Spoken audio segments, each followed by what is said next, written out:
ପୃଥିବୀବାସୀ ନନ୍ଦନକାନନ ସହିତ ଆମେ ଯୋଡ଼େଇଲୁ। ଜାନକୀବଲ୍ଲଭ ପଟ୍ଟନାୟକ ମୁଖ୍ୟମନ୍ତ୍ରୀ ବେଳେ ଗୋଟିଏ ହେଲା ନନ୍ଦନକାନନ ବଟାନିକାଲ ଗାର୍ଡେନ, ଗୋଟିଏ ରୋପ୍ ହୁଏ ଯେଉଁ ଶୂନ୍ୟ ଦୋଳି କଲୁ, ଲୌକା କଲୁ, ଗଣ୍ଡା ସିଂହ ବାଘ ବାହାରୁ ବାହାରିଲୁ, କଳା ବାଘ ଧଳା ବାଘ, ପୃଥିବୀ ପ୍ରସିଦ୍ଧ ନନ୍ଦନକାନନ। ନେଚର ଦେଇଛି ଜଙ୍ଗଲ ଭରା, ପଶୁ ଭରା, ଭକ୍ତି ଭରା।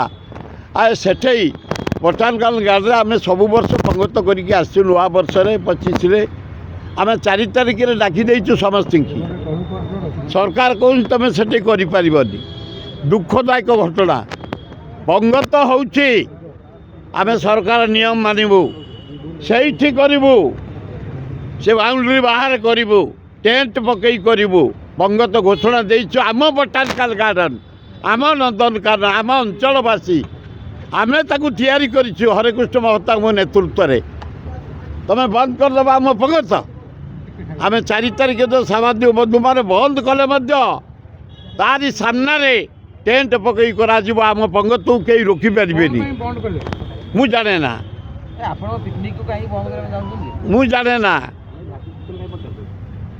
ହତଭାଗ୍ୟର ଅର୍ଡ଼ର ଇଏ, ମିନ୍ନେସ୍ ଅର୍ଡ଼ର ଇଏ, ଛୋଟୁଲକି ଅର୍ଡ଼ର ଇଏ। କିଏ ତୁମକୁ କିଏ ମନା କଲା? ତୁମେ ପକାଉନ, ଖାଉନ। ଆମେ 4, ତୁମେ 1ରେ ଖାଉନ, କାଲି 25ରେ ଖାଉନ। ତୁମେ ବନ୍ଦ କରିଦେବ। ଆଜି ଏଇଟା ବନ୍ଦ କରିଦେଲ, ଡେରାସ ବନ୍ଦ କରିଦେବ। ହଜାର ହଜାର ଲୋକ ପିକନିକରେ ଯାଉଛନ୍ତି। କୁମାରଖୁଣ୍ଡି ବନ୍ଦ କରିଦେବ, ସେଇ ଚନ୍ଦକା ଏରିଆରେ ତମେ ସବୁ ବନ୍ଦ କରିଦେବ। ତେଣୁ ହେ ସରକାର, ନନ୍ଦନକାନନ ବନ୍ଦ କଲ ପଶୁପକ୍ଷୀ ପାଇଁ ମାନିଗଲୁ, କିନ୍ତୁ ଅନ୍ୟ ପିକନିକ୍ ସ୍ପଟ୍ ବନ୍ଦ କରନି। ଜନସାଧାରଣ କ୍ଳାନ୍ତ ଜୀବନ ଭିତରେ ଟିକେ ପିଲାଙ୍କୁ ନେଇ ଆନନ୍ଦ କରୁଛନ୍ତି। ନାନାଦି ପ୍ରକାର ସୁଖାଦ୍ୟ ଖାଇ ବସିକି ଦିନଟା କଟେଇକି ଆସୁଛନ୍ତି ଭାଇଚାରା ସୃଷ୍ଟି କରି। ତାକୁ ଲୋପ କରନି। ମୋହନ ମାଝୀ କୁହାଯାଇଛି ଆମେ ପରମିଶନ ଦେବୁନି ତା ଭିତରେ କରିବା ପାଇଁ। ମୁଁ କହୁଛି ଜବରଦସ୍ତ ଆମେ କରି ଆସିଛୁ। 60 ବର୍ଷ ହେଲାଣି ଆମେ କରିବୁ। ଆଜି ମୋହନ ମାଝୀ ଆଜି ଅଛ, ତମେ କାଲି ନଥବ, କିନ୍ତୁ ଆମେ ଥିବୁ।